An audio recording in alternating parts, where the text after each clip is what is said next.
Beaucoup de gens pensent que le développement personnel, c'est une arnaque. Qu'est-ce que tu en penses, Omar? Le développement personnel est une arnaque effectivement pour les personnes qui ne savent pas ce que c'est. Donc, qu'est-ce que c'est alors? En réalité, le développement personnel, pour mieux définir ça, je vais partir d'une analogie. Quand on parle de développement personnel, on peut voir directement un village. Mhm. Quand on dit qu'un village est développé, on a tendance à voir des changements. Peut-être en infrastructure, des changements sur le plan mindset, Mhm. voilà, le changement sur le plan économique, la manière de faire des choses. En tout cas, on voit une évolution. Oui. De la même façon que un village peut changer et on va dire que le village est développé, on peut dire que l'être humain également se développe. Hmm. Donc, quand on parle de développement personnel, on parle de la personnalité. Bien évidemment, on peut prendre en compte les trois entités, que ce soit le développement mental, physique, voilà, et spirituel. Donc, quand on parle de développement personnel, il faut tout simplement voir la personne qui change, qui évolue, qui n'est plus la même personne qu'hier. Tout simplement ça. Donc, si tu comprends que le développement personnel, c'est un changement, c'est une évolution, naturellement, tu ne peux pas penser que c'est une arnaque. Bon, à écouter ça, est-ce qu'on a forcément besoin de lire, de se former pour se développer personnel? Parce que finalement, Mhm, on n'est plus aujourd'hui, on n'est plus la même personne qu'hier. La vie va nous éduquer. mhm, Du coup, à quel moment est-ce qu'on estime que bon, il faut écouter un coach en dev perso, mhm, il faut lire des livres sur le dev perso, mhm. il faut suivre des formations sur le dev perso, alors qu'en fait, ben, de toute façon, la vie va nous développer, qu'on ne le veuille pas. Ok. Il faut noter que la façon dont la société nous forme, Hmm. ce n'est pas évident que cette formation peut nous amener à vivre réellement la vie qu'on aimerait vivre. Hmm. Du coup, il est important de se développer, pas seulement en utilisant le développement, je vais dire, le conseil ou encore l'éducation de la société, parce que si tel était le cas, tout le monde allait vivre naturellement la vie qu'il aimerait vraiment vivre. Hmm.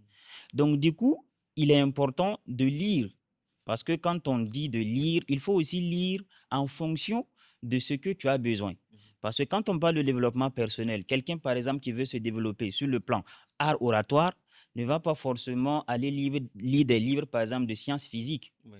Voilà, donc il est important d'avoir des coachs ou encore un coach, d'avoir un bon environnement, lire des livres qui vont nous amener naturellement à pouvoir nous développer en fonction bien évidemment de ce qu'on veut développer dans notre vie. Hmm.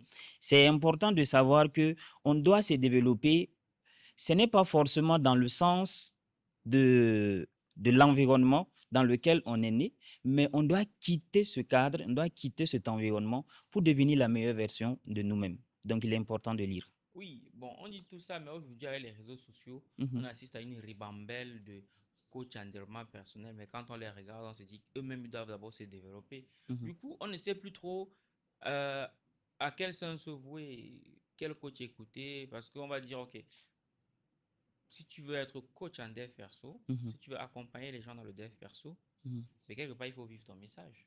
mhm. Mais maintenant, comment on fait pour cerner le vrai du faux? Pour cerner le vrai du faux, un vrai coach et quelqu'un qui n'est pas. Bon, en réalité, je vais tout simplement commencer par dire qu'on apprend toujours par quelqu'un ou encore de quelqu'un. Ouais.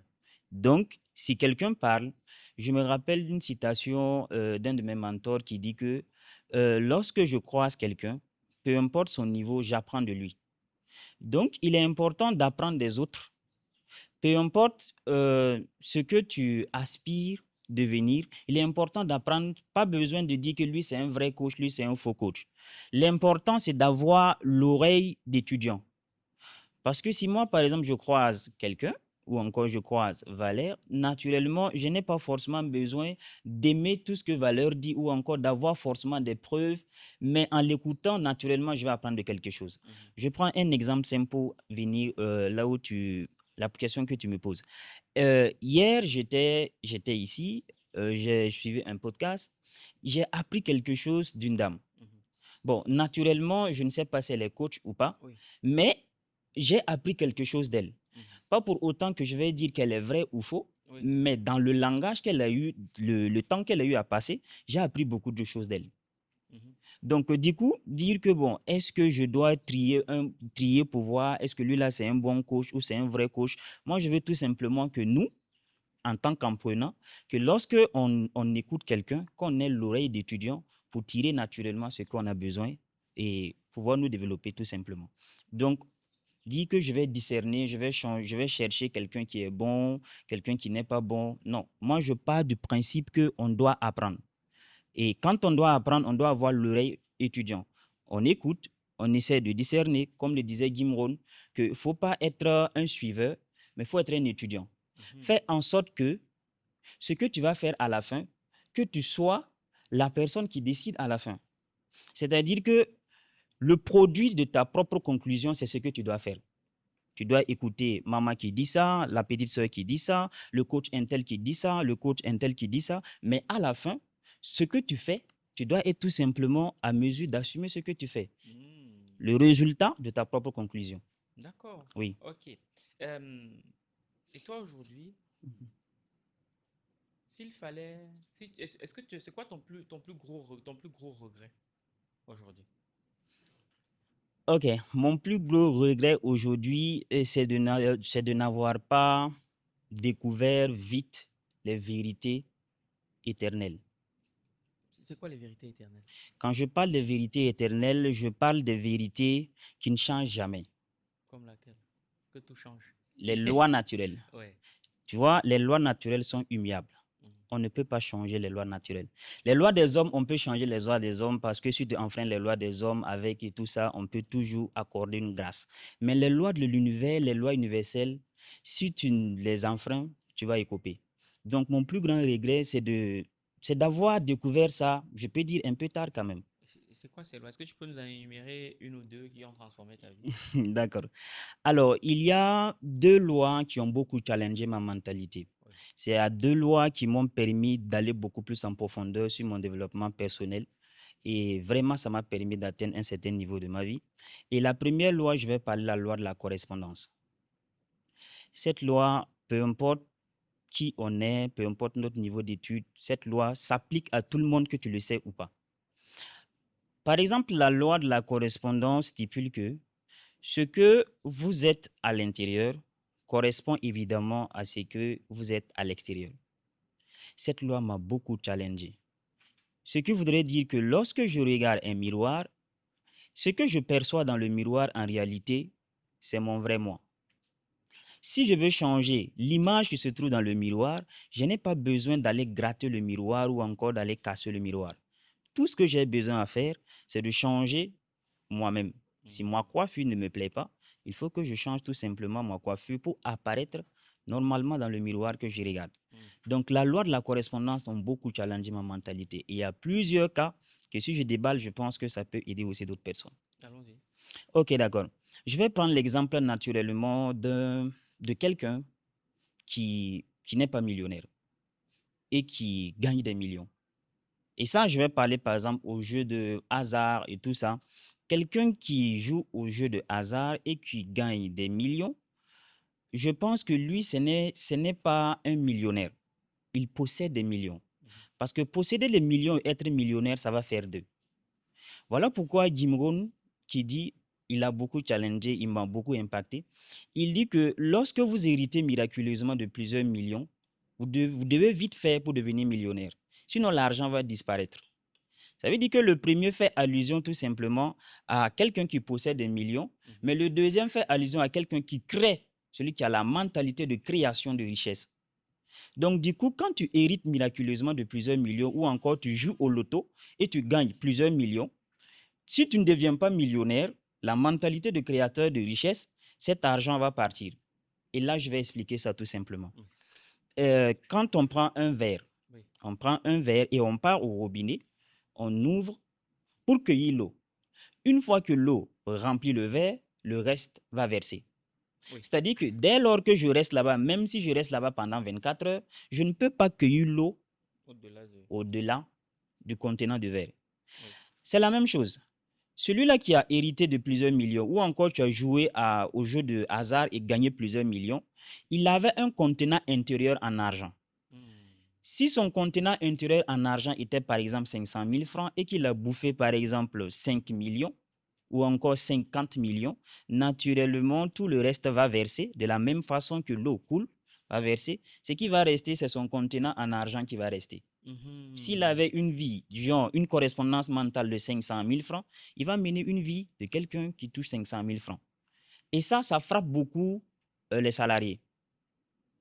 Oui, ça On frappe parle beaucoup. de quel genre de salarié déjà? Quand Parce que Lionel Messi, ouais, Cristiano Ronaldo, ouais, je te laisse développer, mais voilà. ouais, oui. Quand je parle de salariés, je parle de salariés de façon générale, que ce soit fonctionnaire du public et tout ça. Je parle de tout. Parce qu'en réalité, si tu n'as pas une correspondance intérieure qui correspond à ce que tu gagnes réellement, peu importe, tu peux être, je ne sais pas, peut-être Messi et tout ça, et des exemples. Mais si ça ne correspond pas, finalement, tu finiras par te retrouver à la même position. Et quand je parle de salarié, les gens ont tendance à dire que dès que je gagne de l'argent, voilà problème. Quand je gagne de l'argent, je sens qu'il y a des situations, des événements qui viennent prendre l'argent et tout ça. En réalité, ce n'est pas parce que le salariat n'est pas forcément bon. Ce n'est pas parce que l'argent de la LONABE, bon, l'argent des jeux de hasard n'est pas bien. On a tendance à dire que c'est maudit. Non, c'est le contenant intérieur en argent. Tout simplement, si tu augmentes ton contenant intérieur en argent, naturellement, ce que tu gagnes va rester. On est d'accord, on est d'accord. Bonjour ma personne personnelle, j'espère que tu vas bien, qu'il t'arrivera des choses bien. Tu auras bien pu le constater. Nouveau décor, nouvel épisode, mais surtout nouvel invité. Il s'est vêtu de blanc, noir, rouge. Il a respecté ce qu'on appelle chez nous la tricologie. Aïe, aïe, aïe. Donc, tu l'auras bien compris, on parlera une fois de plus de dev perso parce que c'est la base de tout. Tout part de là. Parce qu'un grand penseur a dit, si tu travailles dur sur ton travail, tu gagneras bien ta vie. Mais si tu travailles dur sur toi-même, tu feras une fortune. Parce que tout part de l'intérieur vers l'extérieur. Voilà pourquoi on a à cœur d'aborder un sujet aussi important que le dev perso. Et au-delà de ça, je ne saurais démarrer cet épisode sans remercier la régie qui est juste derrière. C'est la même régie. Hein. C'est deux talents burkinabés. Gédéon Badini et Joy. Donc l'équipe, merci pour la force.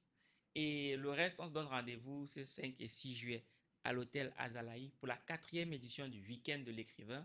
Ça sera un événement de haut vol parce qu'on attend plus de 1500 personnes cette année.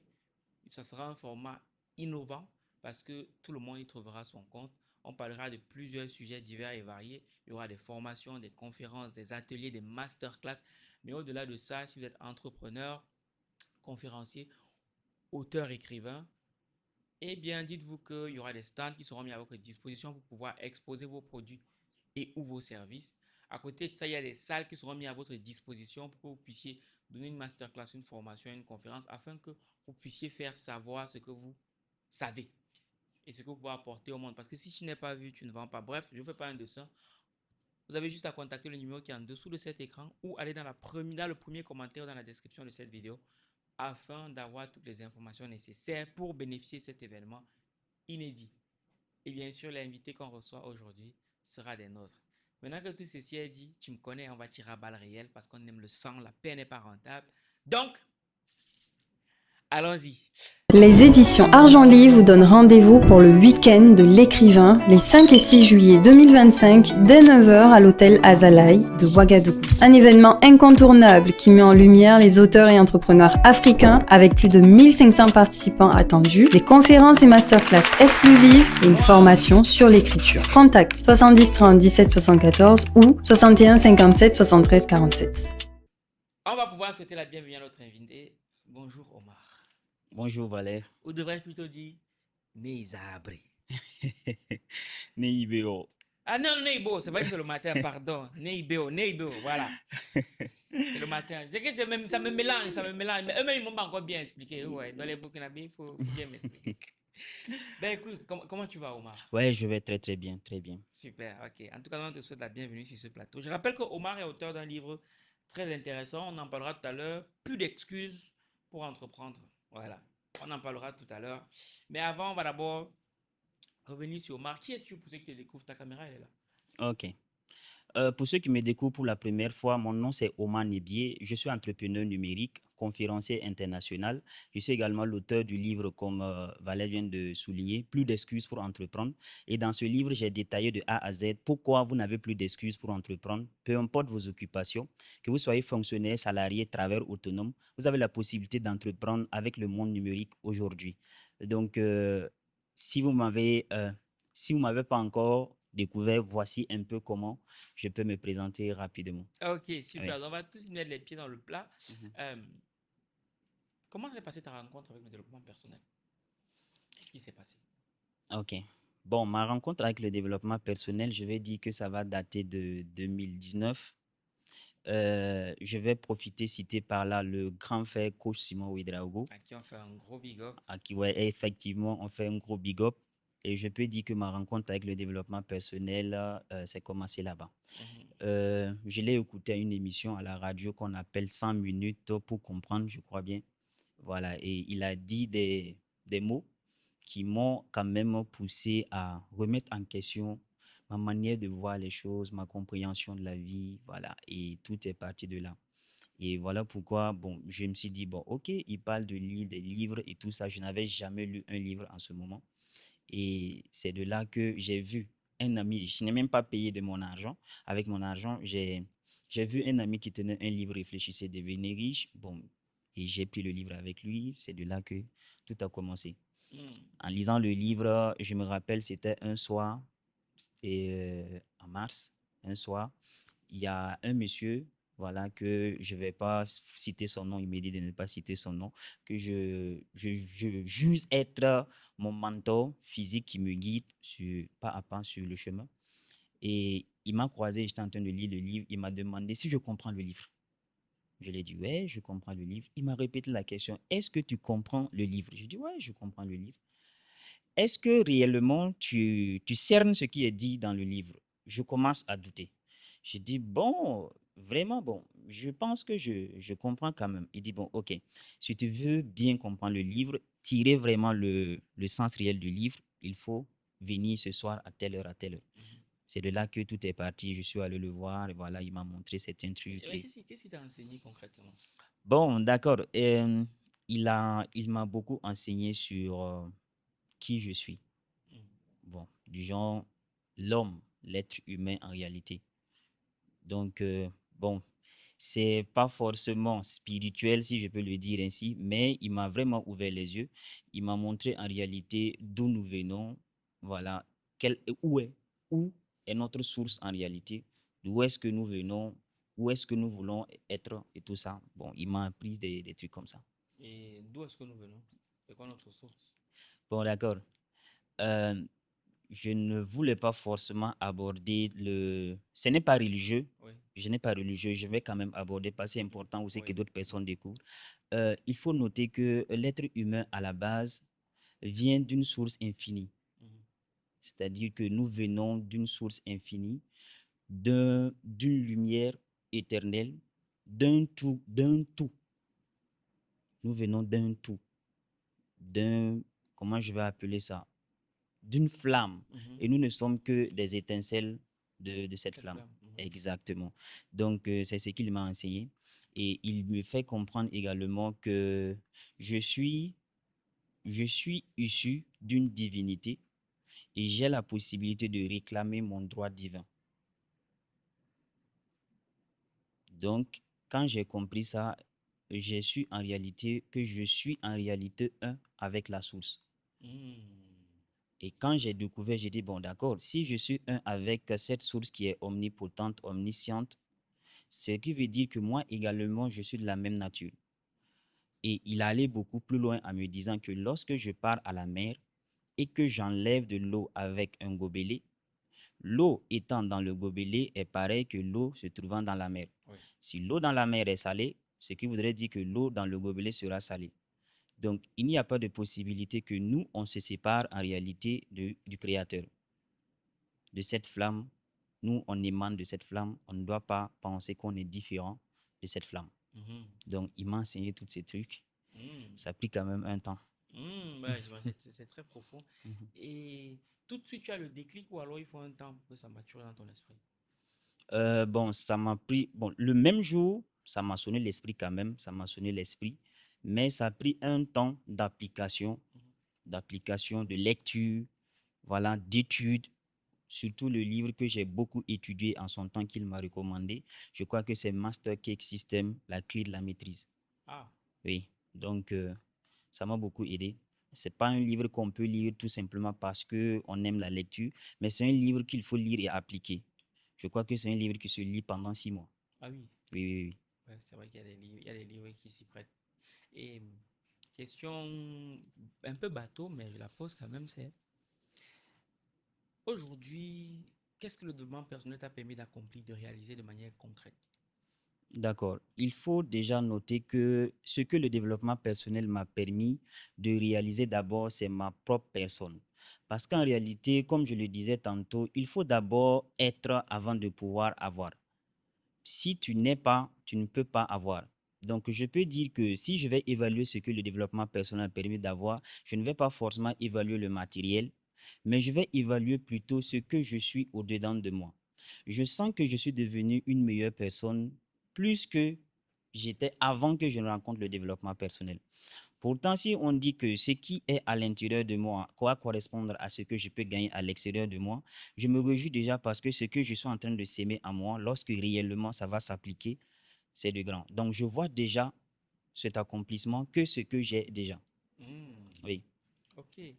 Et ça, c'est de manière subjective. oui. Mais de manière objective, Mhm, qu'est-ce que tu as pu réaliser? mhm. L'argent, tu as généré combien dans tes vies? Voilà, c'est vraiment ça qu'on veut savoir. Ok, Voilà. ok, d'accord. Je peux dire que actuellement, je vais commencer par évaluer par le nombre de personnes réellement que je Oui. permets de, Mhm, que j'ai pu accompagner, mhm. qui arrivent à réaliser, comme on parle de chiffres, voilà, qui arrivent à réaliser quand même un peu d'argent ici au Burkina Faso. Voilà, en moyenne 500 000 francs à 700 000 francs. Je crois que dans mon équipe, j'ai plus d'une trentaine de Wow. personnes capables de le Mhm. faire. Chaque mois. Oui, oui, chaque mois. Et j'ai 2 personnes qui sont à mesure de toucher plus de millions par mois. Waouh, bravo. Oui, Franchement, c'est top. Moi, je dis toujours que les êtres humains apprennent par référence. Si on veut que l'Afrique, le Burkina, Ouagadougou soit puissant, mhm, il faut que chaque individu individuellement devienne puissant. exactement. Voilà. Et donc, le fait que X permette à Y de devenir puissant, qui va permettre à Z lui aussi Mhm, de devenir puissant, c'est ça qui va permettre qu'on devienne plus fort. C'est aussi pour ça qu'on a un format comme celui-ci. mhm, C'est pour avoir des retours d'expérience des personnes comme toi, mhm. afin que ça puisse inspirer d'autres personnes. Donc, merci beaucoup d'accepter de te prêter au jeu. Les éditions Argent Livre vous donnent rendez-vous pour le week-end de l'écrivain les 5 et 6 juillet 2025 dès 9 h à l'hôtel Azalaï de Ouagadougou. Un événement incontournable qui met en lumière les auteurs et entrepreneurs africains avec plus de 1500 participants attendus, des conférences et masterclass exclusives et une formation sur l'écriture. Contact 70 30 17 74 ou 61 57 73 47. Comment est-ce que le développement personnel peut permettre à une personne de sortir de la pauvreté? Ok, le développement personnel peut permettre à quelqu'un de sortir de la pauvreté, je le répète haut et fort, parce qu'en réalité, le montant d'argent que tu gagnes est proportionnel à ton niveau de connaissance. Et, Bon, na- oui, vas-y, je et t'écoute. naturellement, le développement personnel nous permet d'acquérir beaucoup plus de connaissances. Bon, j'ai envie de dire, les enseignants d'université Mhm. connaissent beaucoup de choses, mais ils ne sont pas pour autant riches. Exactement. Les connaissances qu'ils ont en réalité ne sont pas des connaissances qui vont forcément mener à une liberté financière. Parce que il y a la connaissance. Quand on parle, la connaissance dont je parle, ce n'est pas uniquement une connaissance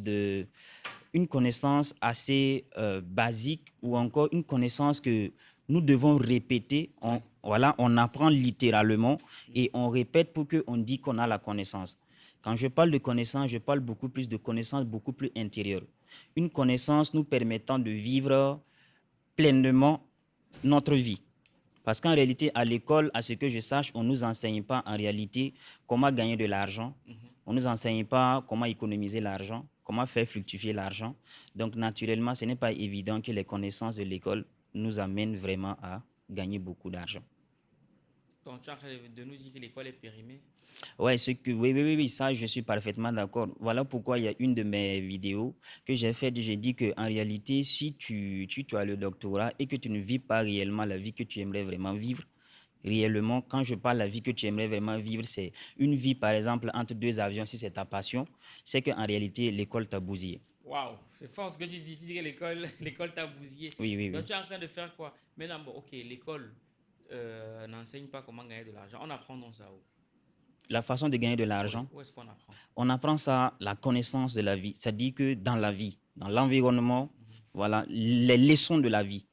Et là, on intervient bien évidemment à la lecture des livres du développement personnel pour acquérir des connaissances d'autres personnes qui ont réalisé ce que nous, on veut réaliser. Et qui certainement étaient là où on était avant. Ouais, non, c'est clair. C'est clair, c'est clair.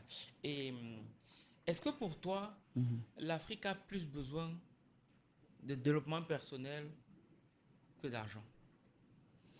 Oui, pour moi, l'Afrique a besoin beaucoup plus de développement personnel que d'argent. Pourquoi? Tu sais pourquoi je suis catégorique dedans? Parce que le développement personnel, naturellement, lorsque tu arrives à te développer personnellement, l'argent va suivre. Pourtant, on a beaucoup de coachs en dev perso qui sont foirés. Des personnes qui sont foirées. En réalité, je crois qu'il y a un passage qui dit, ou encore, enfin, j'ai entendu un pasteur qui le dit, que il faut écouter ce que je vous dis, mais ne faites pas ce que je fais. Parce qu'en réalité, lorsque tu enseignes quelque chose que tu ne pratiques pas, naturellement, cela ne va pas avoir un impact sur toi.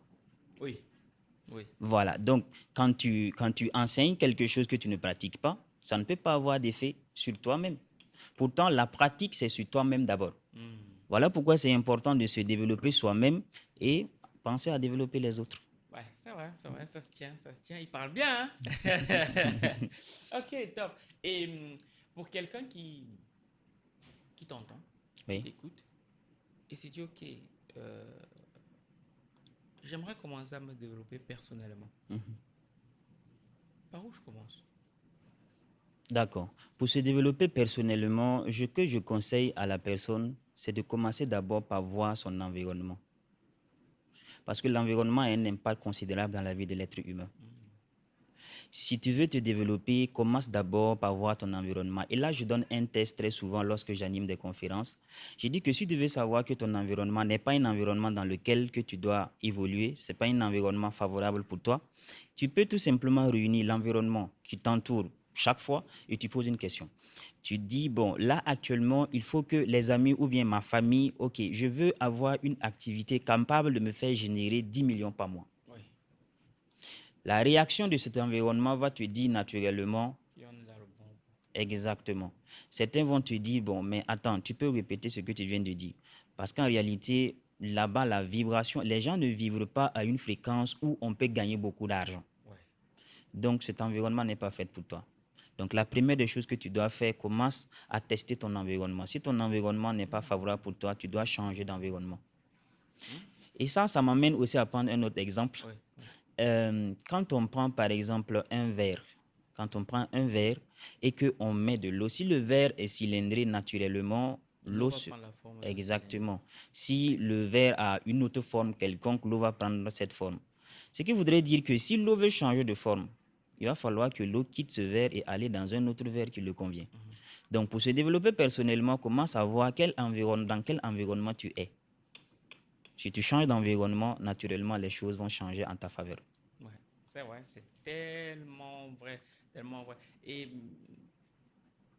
toi aujourd'hui, comment est-ce que tu étais dans quel environnement avant et qu'est-ce que le nouvel environnement t'a apporté? Ok. Moi, j'étais dans un environnement, je ne vais pas forcément dire toxique, entre griffes, mais j'étais dans un environnement qui limitait en réalité mes pensées. C'est-à-dire que dans cet environnement, on avait pratiquement la même manière de penser. On avait la même manière de voir les choses. Et figure-toi que même jusqu'à présent, quand je fais un tour là-bas, c'est pratiquement les mêmes choses qui sont en train de se répéter. Tu vois, dans cet environnement, comment nous, on pensait?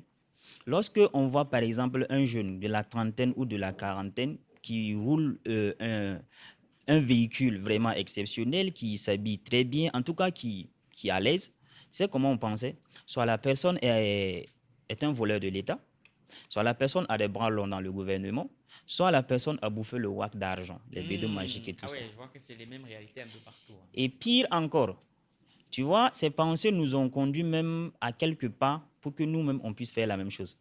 c'est-à-dire le bidou magique et tout ça. Ah oui, hein. Oui, oui, oui, oui, oui. Et je le dis ouvertement, certainement, il y a des gens de cette communauté là-bas qui pourront me voir et peut-être ils pourront prendre vraiment la responsabilité de quitter l'environnement. Voilà. Donc, c'est pas un environnement qui me permettait d'évoluer en fait. Beaucoup de gens, quand tu parles d'environnement, beaucoup de gens pensent que l'Afrique, Mhm. ce n'est pas un environnement pour se développer, du moins pour s'épanouir. Voilà pourquoi d'aucuns prennent la mer Mhm. pour se rendre en Europe. Pour toi, est-ce que l'Afrique, c'est un environnement propice à l'épanouissement, au développement personnel et à l'enrichissement? L'Afrique est plus que propice. Mhm. En réalité, quand on parle d'environnement, ce n'est pas en termes de pays, ce n'est Mhm. pas en termes de continent. L'environnement, ce n'est pas obligé que tu sois dans un pays quelconque pour qu'on dise que là-bas c'est favorable au développement. Non. L'environnement peut être même le fait que tu sois entouré de bons livres, Oui, c'est vrai. que tu sois entouré de podcasts, comme par exemple ce que nous sommes en train de faire, que tu écoutes des podcasts, que tu écoutes peut-être des personnes qui ont déjà ce que tu as et qui ont été là où tu étais. Ça peut être un bon environnement. Un bon environnement peut être le fait, par exemple, la semaine de l'écrivain. Tu peux venir dans un bon environnement où tu vas croiser 2, 3 entrepreneurs et désormais, ce sont tes amis, vous allez vous côtoyer et tout ça, c'est ton nouveau environnement. Donc, en réalité, l'environnement, ce n'est pas question de territoire, géographie. Non, non, non, ce n'est pas ça. Mais est-ce que tu penses qu'une personne née, grandie à Gawa, et encore Gawa, c'est même une grande ville, à Banfora, Mhm. ou bien même à, je vais pas dire, il y a un autre village qui me vient à l'esprit là, mais ça c'est même, bon bref, je vais parler de Gawa ou bien de Pau, De peau. tu Mhm. vois. Est-ce que tu penses qu'il a les mêmes chances de s'en sortir dans la vie Mhm. qu'une personne qui est née à Washington? Exactement. Moi, je pense qu'il a les mêmes chances. Bon, quand je dis chance, il faut d'abord qu'on essaie de clarifier. Quand on dit chance, par exemple, quelqu'un qui est né à Washington, ça va dépendre vraiment des biens du genre, l'environnement en termes d'infrastructure, le développement, voilà, l'école et tout ça, ça peut être une faveur Oui. par rapport à lui, sa position. Là où il faut cultiver et tout ça, ça, en fait, on ne peut pas juger ça. Mais en termes de développement, avoir la chance de devenir la meilleure version d'eux-mêmes, oui, il a les mêmes chances.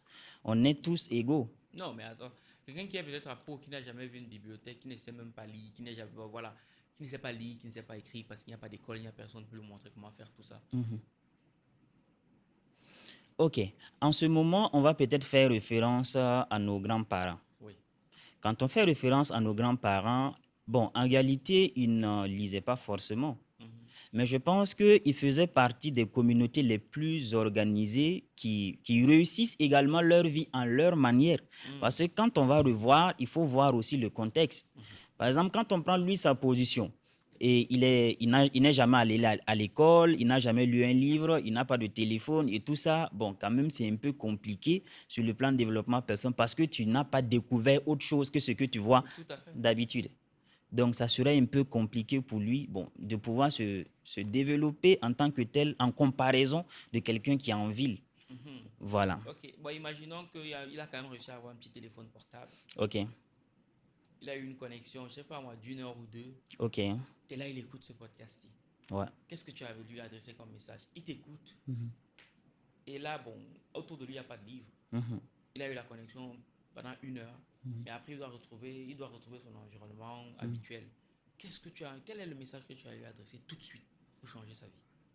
Pour changer sa vie tout de suite et maintenant, c'est de quitter l'environnement dans lequel il est. Je ne sais pas comment, s'il doit peut-être vendre un mouton ou quelque chose comme ça. Je lui conseille d'abord de donner tout ce qu'il a à donner pour quitter l'environnement à mesure de revenir sauver la population de là-bas.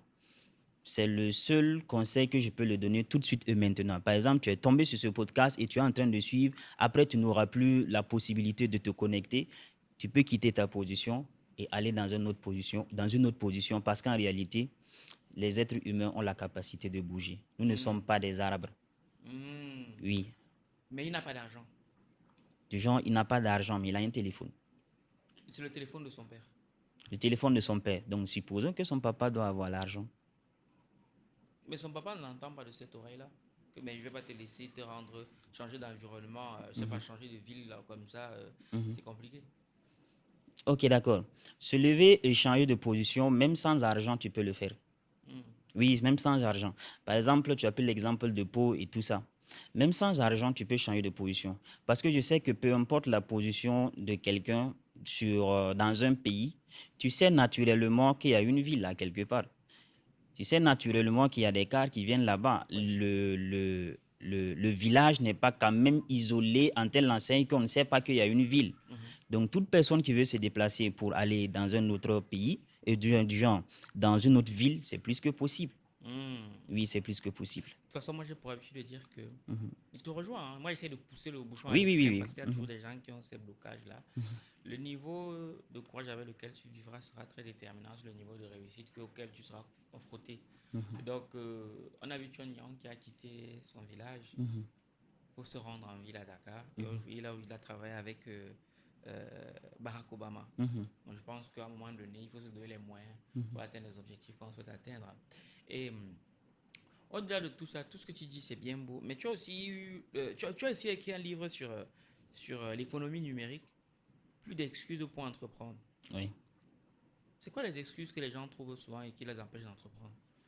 Ok, il y a beaucoup d'excuses. Premièrement, je ne suis pas assez qualifié pour entreprendre. Oui, Les gens très souvent se disent qu'ils ne sont pas qualifiés pour être entrepreneurs. oui. Donc, du coup, moi, je pense que ça, ce sont des excuses. Peu importe, parce que en réalité, tout ce qu'on veut, on peut l'apprendre. Tout ce qu'on veut Oui, devenir, tout ce c'est qu'on vrai. veut faire, on peut apprendre. C'est vrai. Parce que on est fille ou garçon. Tout le reste, on apprend. Mhm. Tout le reste, on apprend. Si par exemple, tu es professeur, tu n'es pas né professeur, Mhm. tu l'as appris. Mhm. Tu es designer, tu n'es pas né designer, tu l'as appris. Donc tout ce que nous avons la volonté de faire, on peut le faire. Mhm. Oui. Donc ce n'est pas une excuse valable. D'accord, ok. Et dans ce livre, justement, tu parles beaucoup de comment gagner de l'argent avec l'économie, dans l'économie du numérique. Oui. Et j'entends par numérique tout ce qui est production de contenu, blockchain, bref, argent numérique. Mhm. Pour toi, c'est quoi l'argent? Pour moi, l'argent n'est qu'un moyen d'échange. Mhm. L'argent n'est qu'un moyen d'échange et l'argent évolue. Mhm. Voilà, c'est un moyen d'échange qu'on peut tout simplement utiliser pour échanger avec de la valeur. Mhm. C'est tout. Et dans ton livre, à un moment, tu dis ceci. Mhm. Ça m'a interpellé. C'est la croyance partagée qui donne de la valeur à l'argent. Exactement. Tu as que de dire que l'argent, ce n'est qu'une croyance? Je suis en train de dire que sans une croyance partagée, l'argent n'a pas de valeur. C'est-à-dire, en français simple. Parce que, il faut qu'on comprenne ça. Non, non, le cerveau, on a le cerveau là. Il faut que tu nous expliques.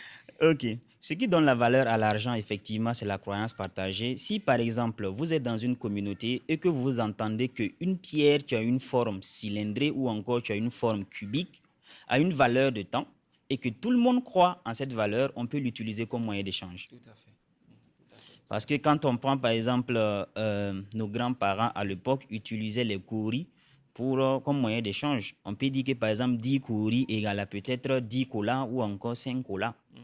Donc, comme les gens ont une croyance partagée, une confiance en ça, on l'utilise comme moyen d'échange. Hmm. Ok. Et justement, dernière question.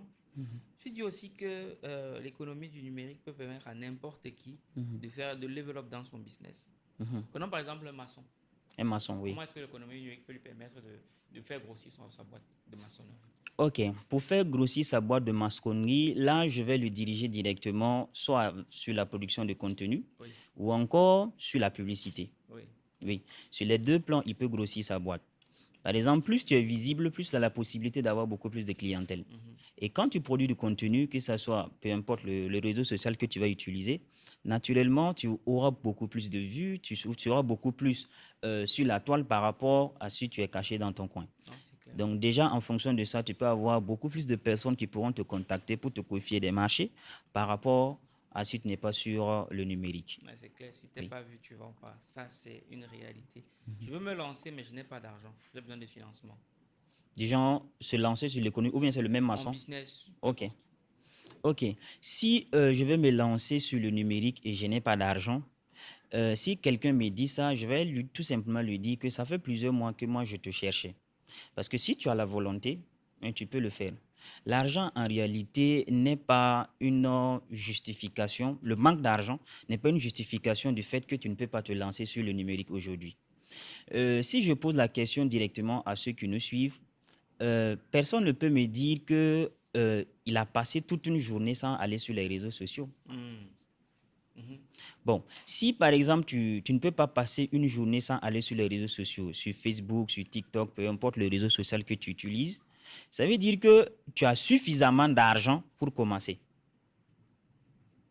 Tu as suffisamment d'argent pour commencer. Mhm. Parce qu'aujourd'hui, il suffit seulement de la connexion Internet pour apprendre quelque chose. Tout à fait. Et ce que tu apprends, tu peux directement monétiser ça. Tout à fait. Voilà, donc on n'a pas forcément besoin d'argent. On n'a Mm. pas forcément besoin d'argent pour commencer. On a besoin de quoi? On a besoin de la connaissance, la compétence. Compétence utile d'ailleurs. C'est ça. Oui. On n'a pas besoin d'argent. Mhm. Moi, je dis même souvent que les problèmes d'argent sont parmi les problèmes les plus faciles à résoudre. Exactement. C'est bizarre de dire ça quand on Oui. n'est pas multimilliardaire, mais je me suis rendu compte au fil du temps que les problèmes d'argent sont les plus simples à résoudre parce que l'argent, il y en a. Oui. Maintenant, il faut des personnes capables de construire le capital confiance pour que l'argent des autres se retrouve dans nos poches. C'est ça le plus difficile. En Exactement. fait. Ok, on arrive pratiquement au terme de notre échange. Mhm. Et ta caméra, elle est là. S'il y a un dernier message que tu aimerais partager à ceux qui nous ont écoutés aujourd'hui, ça serait lequel? Bon, je pense que je vais également profiter de ta communauté pour porter de vive voix ce que je pense et peut-être que ça va aider beaucoup de personnes. Et j'aimerais tout simplement dire à ceux qui nous suivent qu'on a la possibilité de changer de vie. On a la possibilité de changer de vie. Ça me tient vraiment à cœur de dire ça parce qu'en réalité, lorsque je regarde ma vie d'avant et maintenant, je vois une nette amélioration. Et ce qui m'a permis de changer de vie, j'aimerais quand même que beaucoup de personnes puissent découvrir ce qui est. Parce que moi, actuellement, je pense que ma mission, c'est de participer à l'éveil, de participer à l'impact réel pour que nous tous, nous puissions vivre réellement la vie qu'on aimerait vraiment vivre. Voilà pourquoi d'ailleurs j'ai créé ma chaîne YouTube Triomphe d'Afrique pour permettre de partager. Voilà. Alors, la première des choses pour changer de vie, peut-être ce n'est pas toi qui me suis, c'est peut-être un de tes neveux, de tes frères et tout ça. La première des choses, c'est de commencer tout simplement à faire le bilan de ta vie. Je partage ces 3 éléments qui m'ont permis de changer de vie. C'est de faire le bilan de sa vie. Faire le bilan de sa vie est très important. Par exemple, qu'est-ce que tu as réalisé depuis que tu es né jusqu'à maintenant? C'est de faire un bilan réel. Et là, c'est de faire ça à seul. Que ce soit le matin très tôt ou encore le soir, peu importe, à un moment où c'est calme, tu es assis avec un calepin, ton stylo, avec de l'eau et tu te poses toi-même la question que tu réponds. Tu n'as pas besoin que quelqu'un te voie pour ça et que tu te dis réellement les vraies vérités. Si par exemple, à la fin, tu trouves que j'ai 30 ans ou j'ai 25 ans et je n'ai pas d'argent, je n'ai pas réalisé telle ou telle chose, il faut noter ça. Ça, c'est un bilan que tu dois faire. Ça fait maintenant peut-être 10 ans que je travaille dans la fonction publique ou encore dans le business, mais je n'évolue pas. En tout cas, il faut que tu fasses un bilan réel de ta vie. Après avoir fait le bilan, le point suivant, c'est d'accepter. Il faut accepter la position dans laquelle tu es. C'est-à-dire que si, par exemple, tu as 30 ans et tu es fauché, tu dois accepter que oui, j'ai 30 ans, mais je suis fauché. Oui, c'est d'accepter la réalité actuelle. Et le troisième point, c'est de prendre la responsabilité de ta vie, de ne plus jamais vivre la vie que tu vis actuellement. Si, par exemple, le bilan que tu avais, ce n'est pas un bilan satisfaisant et que tu as la volonté de vivre encore mieux, tu prends la résolution ferme de ne plus jamais vivre la vie que tu vis actuellement. Et ça, c'est une décision ferme que tu dois réellement tenir. Tu dois tenir jusqu'à ce que tu réalises réellement ce que tu veux. Parce que lorsqu'on voit la différence entre les personnes qui réussissent leur vie et ceux qui n'arrivent pas à le faire, c'est parce que tout simplement, ils n'ont pas pris cette responsabilité de réussir leur vie. Sinon, il y a des handicapés, il y a vraiment tout type de personnes mal formées et tout qui réussissent réellement leur vie. C'est parce qu'ils ont pris la responsabilité. Donc, voici les 3 choses quand même que je tenais à partager à peut-être quelqu'un qui est tombé sur cette vidéo et qui a suivi ça jusqu'à la fin, de savoir en réalité que peu importe, dans ta famille, les gens qui vivent et tout ça, tout le monde a la possibilité de changer de vie lorsqu'il fait ces 3 choses. Voici un peu ce que je voulais ajouter. Ceci est une très belle conclusion. Je t'invite à compléter mes phrases. Une personne qui ne lit pas est une personne morte. Hein? Une maison sans livre, c'est une maison. C'est une morgue. Aïe. Oui. Donc les morts sont dans les morgues. Bon, ça se tient. Donc, je ne sais pas quoi rajouter. Il a tout dit. Hein. Il a parlé comme la Bible. Donc, merci beaucoup pour le temps que tu nous as accordé. Merci beaucoup à toi de nous avoir écoutés. Le livre de Omar Nebié, autant pour moi, est disponible dans le premier commentaire de cette vidéo ou alors on va vous mettre un numéro. Est-ce que tu as un numéro à communiquer pour ceux qui veulent avoir ton livre? Oui, c'est possible. Ils peuvent tout simplement le plus 226 Oui. 62 46 56 88. Plus 226. 62 Oui. 46 56 88. Bref, vous avez toutes les informations. On vous met ça dans le premier commentaire de la vidéo. On vous met aussi sur le site internet. Pour ceux qui sont à l'étranger, vous pourrez le commander. Ça arrivera sans problème. Cela étant dit, ma personne, tu l'auras bien compris. Rendez-vous ce 5 et 6 juillet pour la 4e édition du week-end de l'écrivain. Omar Nibié sera présent pour nous apporter encore plus de valeur. Donc, plus tu sais, plus tu es, plus tu as. Et dans cette même continuité, remplissez la tête et laissez la tête remplir les poches. Cela étant dit, on est ensemble comme en décembre et on se ressemble. Minakano. Les éditions Argent Livre vous donnent rendez-vous pour le week-end de l'écrivain les 5 et 6 juillet 2025 dès 9h à l'hôtel Azalaï de Ouagadougou. Un événement incontournable qui met en lumière les auteurs et entrepreneurs africains avec plus de 1500 participants attendus, des conférences et masterclass exclusives et une formation sur l'écriture. Contact 70 30 17 74 ou 61 57 73 47.